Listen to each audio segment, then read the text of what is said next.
31শে মের পর বর্তমানে মালয়েশিয়ার অবস্থা কী থাকছে বিস্তারিত। আসসালামু আলাইকুম সম্মানিত দর্শক, আপনারা সবাই কেমন আছেন? আশা করি নিশ্চয়ই ভালো আছেন।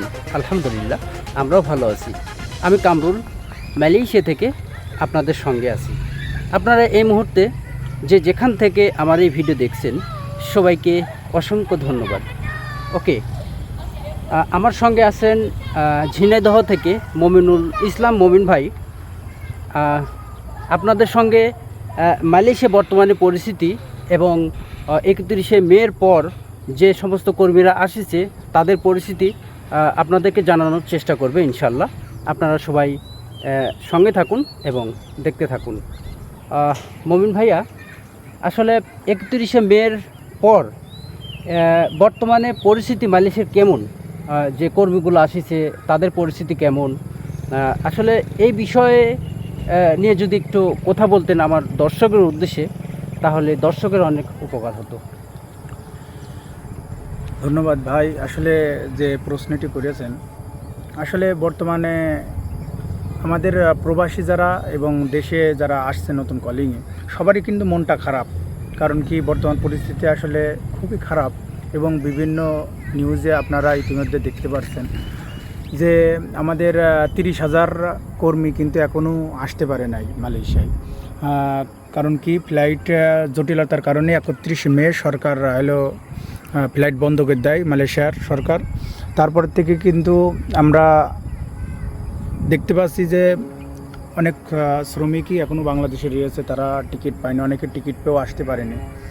কারণ বিমানের যে ফ্লাইটের জটিলতার কারণে 31শে মের ভিতর সব ফ্লাইট ঢুকতে পারেনি মালয়েশিয়ায়। তো যারা আসছেন 30 এবং 31 তারিখে ইতিমধ্যে আমরা জেনেছি যে অনেক কিন্তু ভিড় ছিল। বাংলাদেশ এবং মালয়েশিয়া যে ইন্টারন্যাশনাল এয়ারপোর্ট দুইটাতেই কিন্তু প্রচুর পরিমাণের লোকজন ভিড় করছে। ইতিমধ্যে যারা ঢুকে পড়ছে 31শে মের ভিতর, তারা কিন্তু আপনারা দেখতে পাচ্ছেন, অনেকে জানতে পারছেন যে তারা কিন্তু এখনও এয়ারপোর্টে অনেকে রয়েছে। এই 2 দিন ধরে এয়ারপোর্টে অনেকে রয়েছে। অনেকে বস রিসিভ করে নিয়ে গেছে, নিয়ে যে তাদের কোম্পানিতে থাকার জায়গায় রাখছে। কিন্তু অনেকে কিন্তু বস এখনও রিসিভ করেনি, তারা কিন্তু এখনও এয়ারপোর্টে রয়েছে। 2 দিন যাবত রয়েছে, যেহেতু 2 জুন এখনও পর্যন্ত এয়ারপোর্টে তারা রয়েছে। এখন এই লোকগুলো যদি এদেশের কোম্পানি বা এজেন্সিগুলো যদি রিসিভ না করে, তাহলে কিন্তু তারা আপনার ইমিগ্রেশন থেকে বের হতে পারবে না। কারণ ইমিগ্রেশন থেকে বের হতে হলে অবশ্যই এজেন্সি অথবা এদেশের কোম্পানি বসের অনুমতি লাগবে। তারা ইমিগ্রেশন পাস করে কর্মীগুলো ঢুকবে মালয়েশিয়ায়। সুতরাং যেগুলো বসেরা এখনও যায়নি, তারা কিন্তু এখনও সেই লোকজন রয়েছে। এবং ইতিমধ্যে মালয়েশিয়ার একটা আইন আছে কি, যে 3 থেকে 5 দিনের ভিতর যদি লোক রিসিভ না করে, তাহলে কিন্তু এই লোকগুলো কিন্তু আবার ব্যাক পাঠাবে। কারণ কি, বাংলাদেশ থেকে যখন আসে তখন কিন্তু রিটার্ন টিকিট কাটা থাকে।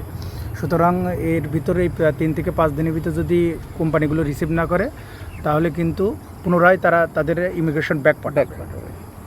সুতরাং এই পরিস্থিতিতে যারা চলে আসছেন, বস রিসিভ করেছে, তাদেরও কিন্তু কাজ দেয়নি বস এখনও। তাদের রেখেছে মেডিকেল হবে। এবং বর্তমানে আপনারা হয়তো জানেনই, বিভিন্ন নিউজও জানতে পারছেন যে মালয়েশিয়ার কিন্তু কাজের পরিস্থিতি খুবই ভয়াবহ এবং অনেকই প্রায় জায়গায় কিন্তু কাজের অনেক সংকট। অনেকে কিন্তু 2 মাস 6 মাস ধরে এখনও পর্যন্ত কাজ পায়নি, বসে আছে। এবং অনেকে হালকা পাতলা কাজ পাচ্ছে, বেসিক ডিউটি পাচ্ছে, কিন্তু ওভারটাইম নেই। সুতরাং মালয়েশিয়ার পরিস্থিতি বলতে গেলে এখন খুবই খারাপ এবং প্রতিকূল পরিস্থিতি চলছে। সুতরাং যারা আসছেন তারা দুশ্চিন্তা করবেন না। আশা করি সামনে 25 সাল বা এর ভিতরেই একটা সিদ্ধান্ত নেবে দেশের সরকার। এবং যারা আসতে পারেননি তাদের বিষয়েও বৈঠক চলছে। আমাদের প্রতিমন্ত্রী, বাংলাদেশের প্রতিমন্ত্রী এবং মালয়েশিয়ার যে প্রতিমন্ত্রী আছে, শ্রমিক নিয়োগদাতা, তারা একটা বৈঠক ইতিমধ্যে করার একটা সিদ্ধান্ত নিয়েছে যে তারা আসতে পারবে কি না।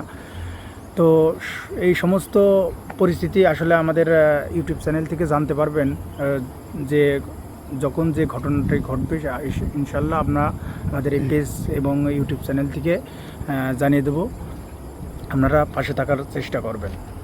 ওকে প্রিয় দর্শক, আপনারা দেখছেন কামরুল মালয়েশিয়া প্রবাসী ইউটিউব চ্যানেল এবং ফেসবুক পেজ। মালয়েশিয়া যে কোনো কলিং বিষয়ে সঠিক তথ্য পেতে কামরুল মালয়েশিয়া প্রবাসী ইউটিউব চ্যানেল এবং ফেসবুক পেজ পাশে থাকুন এবং চ্যানেল সাবস্ক্রাইব করে সঙ্গে থাকুন।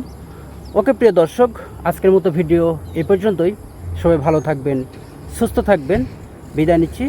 আল্লাহ হাফেজ।